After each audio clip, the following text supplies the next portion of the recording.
ಸಮಾಜದ ವಿದ್ಯಾರ್ಥಿಗಳ ಭವಿಷ್ಯತ್ತಿಗೆ ಮರಣ ಶಾಸನವನ್ನು ಬರೆದಿರ್ತಕ್ಕಂಥ ಈ ಮರಣ ಶಾಸನ ಬರೆದಿರ್ತಕ್ಕಂಥ ಸರ್ಕಾರದ ಕ್ರಮವನ್ನು ಖಂಡಿಸಿ ರಾಯಚೂರು ಜಿಲ್ಲೆಯಲ್ಲಿ ಮಾಡು ಇಲ್ಲವೇ ಮಡಿ ಅಂತಕ್ಕಂಥ ಯುದ್ಧಕ್ಕೆ ನಾವು ಸನ್ನದ್ಧರಾಗ್ತಾ ಇದ್ದೀವಿ. ಈಗೇನು 56,432 ಹುದ್ದೆಗಳು ಒಂದಾದ್ರೆ ಸುಮಾರು 2,80,000 ಹುದ್ದೆಗಳನ್ನು ತುಂಬಬೇಕಂತಕ್ಕಂಥ ಸರ್ಕಾರದ ಪ್ಲಾನ್ ಆಗಿದೆ. ಇದರಲ್ಲಿ ಒಳ ಮೀಸಲಾತಿಯನ್ನ ಅಳವಡಿಸಲೇಬೇಕು.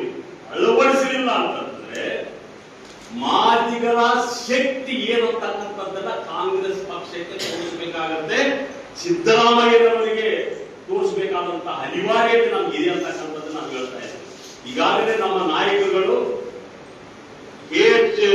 ಮುನಿಯಪ್ಪನವರು ಮಂತ್ರಿಗಳ 15ರವರೆಗೆ ಒಳ ಮೀಸಲಾತಿಯನ್ನ ಜಾರಿಗೆ ಮಾಡಿ ಹುದ್ದೆಗಳನ್ನು ತುಂಬುತ್ತೀವತಕ್ಕಂಥ ಆದೇಶ ಹೊರಗಡೆ ಬರಲಿಲ್ಲ ಅಂತಂದ್ರೆ ನಾನು ನನ್ನ ಶಾಸಕ ಸ್ಥಾನಕ್ಕೆ ಮಂತ್ರಿ ಸ್ಥಾನಕ್ಕೆ ರಾಜೀನಾಮೆ ಕೊಡ್ತೀನಿ ಅಂತಕ್ಕಂಥ ಬಹಿರಂಗವಾಗಿ ಪತ್ರಿಕೆ ಹೇಳಿಕೆಯನ್ನು ಕೊಟ್ಟಿದ್ದಾರೆ.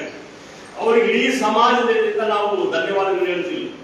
ಅದೇ ರೀತಿಯಲ್ಲಿ ಏನು ನಮ್ಮ ಮಕ್ಕಳ ಭವಿಷ್ಯತ್ತಿಗೆ ಮಾರಕವಾದ ತೀರ್ಮಾನಗಳು ಆದರೆ ಕಾಂಗ್ರೆಸ್ನಲ್ಲಿರ್ತಕ್ಕಂಥ ಶಾಸಕರು, ವಿಧಾನ ಪರಿಷತ್ ಸದಸ್ಯರು ನಿಮಗೆ ವಿದ್ಯಾರ್ಥಿಗಳ ಮಾಲಿನ್ಯ ಜನಾಂಗದ ಏನಾದ್ರು ಆ ಜನಾಂಗದಲ್ಲಿ ಹುಟ್ಟಿದೀವಿ, ಆ ಜನಾಂಗದಲ್ಲಿ ಬೆಳೆದಿದ್ದೀವಿ, ಆ ಜನಾಂಗದ ಮೀಸಲಾತಿಯನ್ನ ಪಡ್ಕೊಂಡಿದ್ದೀವಿ, ಆ ಜನಾಂಗಕ್ಕೆ ಋಣವನ್ನು ತೀರಿಸಬೇಕಂತಂದ್ರೆ ನಿಮಗೆ ಮಾನ ಮರ್ಯಾದೆ ಗೌರವ ಘನತೆ ಇದ್ರೆ ರಾಜೀನಾಮೆ ಕೊಟ್ಟು ಒತ್ತು ಹೊರಗಡೆ ಬರಬೇಕಂತಕ್ಕಂಥ ಸಂದೇಶವನ್ನು ನಾವು ಕೊಡ್ತಾ ಇದ್ದೀವಿ.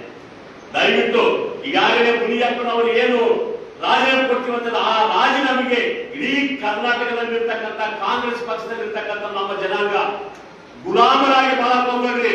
ನೀವು ಗುಲಾಮರಾಗಿರೋದ್ರಿಂದಲೇ ಇವತ್ತು ನಮಗೆ ಅನ್ಯಾಯ ಆಗ್ತದೆ. ಒಳ ಮೀಸಲಾತಿಯನ್ನು ತೆಗಿತಾ ಇದ್ದಾರೆ. ನೀವೊಂದು ಸಲ ಸಿಂಹದ ಗರ್ಜನೆ ಮಾಡ್ರಿ.